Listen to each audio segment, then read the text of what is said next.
xulka Ocean Stars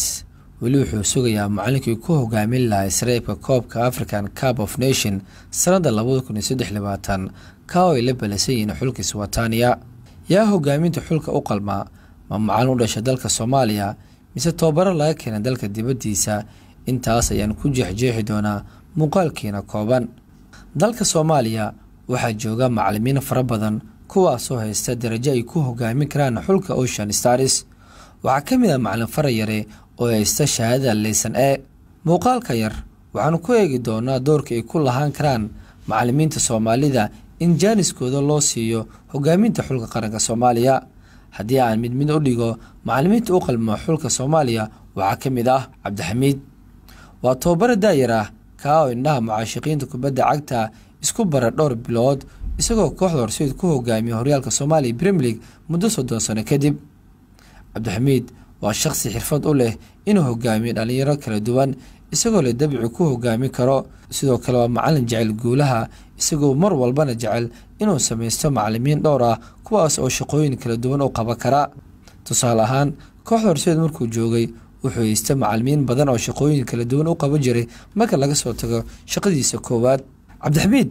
hadda wuxuu joogaa dalka Tanzania wuxuuna dalab weyn ka helay kooxda ka dhisan dalka Tanzania Azam FC taas oo ku muteysta bandhigii cajiibka ah oo ku soo bandhigay kooxda horseed ku darso xisaabta kooxda Azam ayuu finaal geeyay inkastoo laga qaaday sidoo kalena waxa abaalmarin loogu dhigay in 3 sano oo qandaraaska uu kordhiyo oo ku sii hogaamin karo kooxdani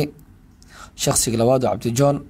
Cabdijoon waa macallin soo maamula kooxaha ugu weyn horyaalka Soomaaliya Premier League waxaana kamid ah Elman dekadaha horseed Rasan isagoo imika macallin u ah kooxda kubadda cagta Hegan Cabdijoon waa shakhsi jecel ciyaartooyda daayarta ah inuu fursad u siiyo garoomada taas oo tusaale ahaan noogu filan awood u yeelay kooxda kubadda cagta Rasan waqti yar oo joogay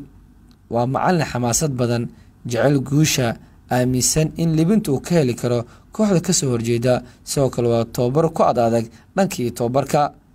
macallin Cabdijoon ma ahan tababare yaqaana waxqabadka ciyaaryahan hore u soo qabtay balse waa mid diiradda saara waxqabadku imika uu qabanayo ciyaaryahanka kooxiisa kamid ah shakhsiga kale ee sheekadan taabanayso waa Tababariyo Cali waa shakhsi dhowr jeer soo matay xul qaranka Soomaaliya isagoo bar garan kara halka laga haysto xulkeena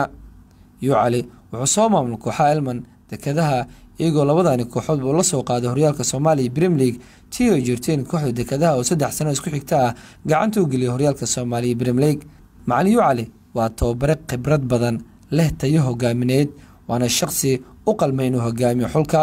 inkastoo macallimiinta iminkan ka soo hadlay ay taariikho weyn ku leeyihiin gudaha dalka balse tani waxay ahayd mid hordhaca aan ka sameeynay macallimiinta u qalmi kara inay hogaamiyaan fursadan u baahan in lagu aamino xulka Ocean Stars inta lagu aamini lahaa macallin dalka ka yimid haddaba macallinkii ayaa u qalma hogaaminta xulka qaranka Soomaaliya aragtida oo inoo muhiim qaybtoos inoogu reeb walaal haddii ay dhamaadka adina la soo